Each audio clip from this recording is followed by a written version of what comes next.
Hello, Jen Schwimmer here. Welcome to today's vlog. Today I want to kind of pick up on what I was talking about yesterday. Yesterday I was talking about the Middle East, specifically the Israeli-Palestinian quote-unquote peace process that really isn't a peace process. I'm not going to rehearse that all again today, but when I was talking about that yesterday, I was talking about the growing warm relations between Israel and the surrounding Arab countries, specifically Bahrain and the Emirates, the United Arab Emirates. I was talking about how they were starting to collaborate on various projects, definitely business projects, and Israel has a lot to offer in the area of water preservation technology, because water obviously is a big problem in the Middle East. But I also I said there was another way they could cooperate that I didn't talk about yesterday. I said, well, I think I'll talk about it today. Well, I'm going to talk about it today. But first, some local news, meaning the United States. I had talked earlier about Florida, the legislature, the governor proposing to the legislature some legislation to curb the censorship that we're getting from these big tech companies, the deplatforming of, say, well, Parler is the obvious example, and Donald Trump, former president, is the obvious example of people being conservatives being banned from Twitter, Facebook, various websites. So Florida wanted to pass, or they're planning to pass, laws that would allow residents of Florida to sue Facebook if conservatives are silenced, if they're kept off the site. I guess if you're a Florida resident, especially if you're running for office. When I was talking about that, I said that I hope that other states would follow Florida's lead and craft laws of their own. Well, it looks like it's happening. So here's a headline I just want to share with everybody. Texas is crafting measure to bar big tech censorship following Florida's lead. Texas Governor Greg Abbott says he's working with state legislators on a bill to prevent big tech companies from taking action to moderate user content based on political viewpoints. That actually seems to go a little farther than what Florida is proposing. Quote, we are working with Senator Brian Hughes on legislation to prevent social media providers like Facebook and Twitter from canceling conservative speech, unquote, Abbott said in a February 7 statement on Twitter. Well, that's interesting. They're talking about legislation regarding Twitter, and he put the notice on Twitter. So we'll see if Twitter keeps that up. If they don't, well, they're just digging themselves deeper.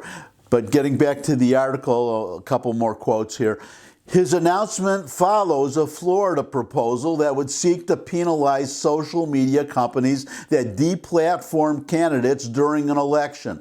The legislation would fine companies $100,000 a day until the candidate's access to the platform is restored. Florida would also require companies who promote a candidate to record such endorsements as a political campaign contribution at the state's election commission. So I'm thinking, or I'm hoping, that that means that, well, say if Facebook bans a Republican or a conservative candidate for political office from Facebook, but allows the Democratic opponent of that banned Republican candidate to remain on Facebook, that even though Facebook may not come out and specifically endorse the Democrat, the mere fact of leaving the Democrat on Facebook while banning the conservative, the Republican candidate, that may in itself constitute a campaign contribution that would have to be reported to the Florida State Election Commission. To me, it's the practical equivalent, so I'm hoping that's what it means. But getting back to the article, and this is really great news, several states are taking steps to protect the free flow of speech and prevent Silicon Valley companies from using their monopoly to police speech they don't agree with. These companies have been scrutinized repeatedly for their perceived political bias and alleged unbalanced moderation of users' content. Critics say much of the company's moderation in the past year has focused on conservative speech and speech from individuals deemed to be supporters of former President Donald Trump. Quote, federal law does allow us to regulate these companies, and so the bill we're getting ready to file will say that if a company discriminates against you, if the platform blocks or kicks you off based on your viewpoint, based on your politics or religion, based on viewpoint discrimination, it will give you a way to get back online. That is to be celebrated, and if that goes through, it's just several states. So that $100,000 per day fine that we were talking about for Florida, well, multiply that by several states and you're getting into the millions of dollars. As I said when I discussed this topic earlier, hopefully that would get these companies to wake up. And then hopefully this would end the censoring of conservatives, such as myself on YouTube. I'm limited to what I can say about the election, the November 3rd election. If I say the wrong thing about it, I will be removed from YouTube. But if they remove me, if these laws, I would hope, I'm in Tennessee, that's a Republican, it's a red state, I would hope we'll have that law here, and then I would sue their asses off to get back on her. So, and that's another thing that would be very nice. I don't know if the legislation that is being proposed includes this, but I would say that the fine that is being paid should be shared, at least partly, with the person being deplatformed or being banned. Wouldn't that be wonderful? Well, it would be to me. If YouTube were to take me off of YouTube for my political viewpoint and forced to pay, say, $100,000 a day until I'm back on, and I get $50,000 a day until they put me back on, well, let's just say I wouldn't complain about that. Now we get to the Middle East. I first want to, I want to talk briefly about this Palestinian-Israeli quote-unquote peace process, and all these people talking about that, or deluding themselves that the Palestinians want peace and that Israel is a problem and that the Palestinians are just wonderful people, or at least their leadership are just wonderful people. Well, here's this headline. Palestinian Authority crushes ancient Jewish site for gravel to pave road. The Palestinian Authority is using stones from an ancient Jewish site to help build a road connecting an Arab village to the city of Nablus, or Shechem. That's what Israelis call it, I think. Shechem, a website called N12 reports on Wednesday. In a video obtained by N12, Arab workers can be heard saying that they are destroying part of the site of Joshua's altar located on Mount Ebal, which forms the northern side of the valley in which Shechem is located, and using it for gravel to make the road. As the site is located in Area B of Judea and Samaria, Israel's civil administration says it can do nothing about it. Well, first of all, you have to understand, if you're not aware, the Oslo Accords divided the area, Judea and Samaria, commonly known as the West Bank, but their proper historical names are Judea and Samaria. And that area was divided into areas A, B, and C. Area A these were divided by the Oslo Agreement. Area A is Area A. One of the areas, I don't remember which one, I think it's Area A, is controlled completely by the Palestinians. Then Area B is, I think, controlled by the Palestinians, but the Israelis come in for security reasons. And then Area C is, well, the main point is that Area C is the only one that is controlled completely by the Israelis. They say what goes on in Area C, but the other areas are not controlled. One area is controlled completely by the Palestinians. The other one is jointly controlled, and I don't know who does what exactly, but apparently in those other two areas, the Israelis cannot, under the Oslo Accords, intervene, which is an interesting aside. If I can just make a brief aside, these accusations that we get from our friends on the left and various anti-Semites that Israel is an evil occupier that is just oppressing the Palestinians and just running roughshod over them. Well, here is an instance of the Palestinians destroying an ancient Jewish historical site. But the Israelis, they obviously have the power to go in and stop this, but they're not. They're not. They're letting it happen, and that just goes to show that they are respecting the Palestinians' sovereignty. Unless there is a direct security threat to Israel, the Israelis leave them alone. And by the way, that would be the part of any peace agreement too, that the Palestinians would have no ability, obviously, to hurt Israel. That would have to be part of, well, as Netanyahu said, he supports the Palestinians having the power to do anything they want except to hurt Israel. So in any agreement, peace agreement, the Israelis would be responsible for security. They would control the Jordan Valley. They would be able to step in anytime it looks like they're going to be attacked from the Palestinian areas or a Palestinian state if the Palestinians do not do anything about it, let alone whether they are the perpetrators of the violence or the attack on Israel, which could very well happen if Hamas ever manages to take over Judea and Samaria. So that's my aside. Getting back on track, now we get to my suggestion. The suggestion that I have, we're already, as I said, seeing these collaborations between Israel and these Arab countries, but others have mentioned a possible political alliance. Definitely these countries should let Israel, it's a pretty open secret that the Saudis would let the Israelis fly through Saudi airspace to attack Iran if they had to, because it would be to prevent Iran from getting a nuclear weapon, which obviously would be a major threat to the Saudis too.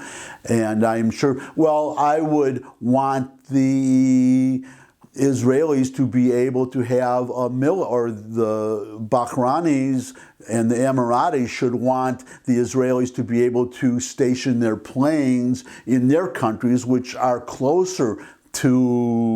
much closer to Iran than Israel is. I believe it's about half the distance. But what I'm thinking is the problem the Israelis have is, as far as having a strong, they have a strong military, but as far as developing weapons and, say, bunker busters and other advanced technology, the Israelis have the technology to do it. They have the knowledge to do it. What they don't have, and why they have to rely on the United States, is they don't have the funding. It's a small country. They're not wealthy enough to develop these, to do the research, to develop this technology. But the Emiratis and the Bahrainis, these countries, they do have the money. They're these wealthy, oil-rich countries. I would suggest that the Israelis make an alliance, a formal alliance with these countries, where these other countries would fund the development of military technology and the building of the weapons, so that the Israelis could build the weapons themselves. And by the way, just as Israel, for example, the F-35, the wings are built in Israel, believe it or not. Israel builds some of the components of our American F-35 bomber.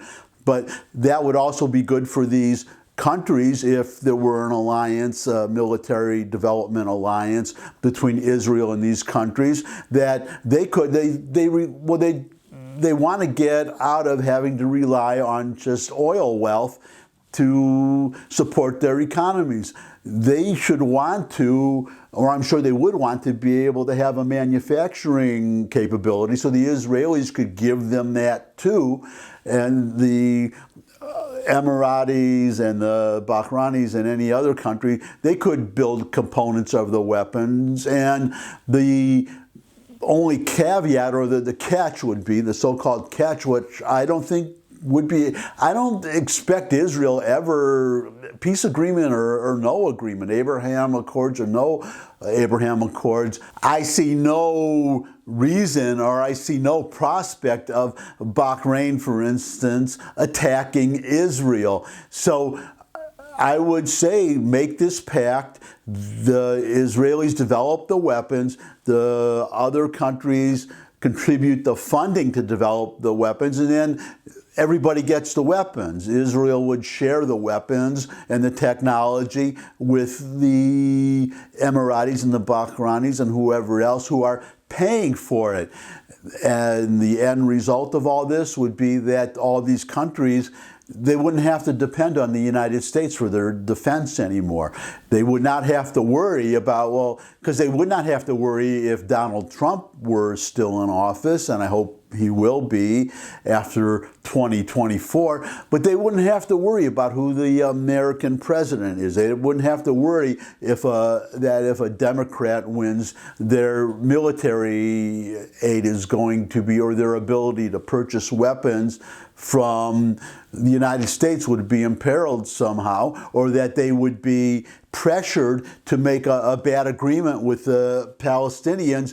That would all go out the window. They would truly be an independent country, which would be good for us because we provide this aid to Israel, only military aid, not domestic aid, such as we do to Egypt and all these other countries.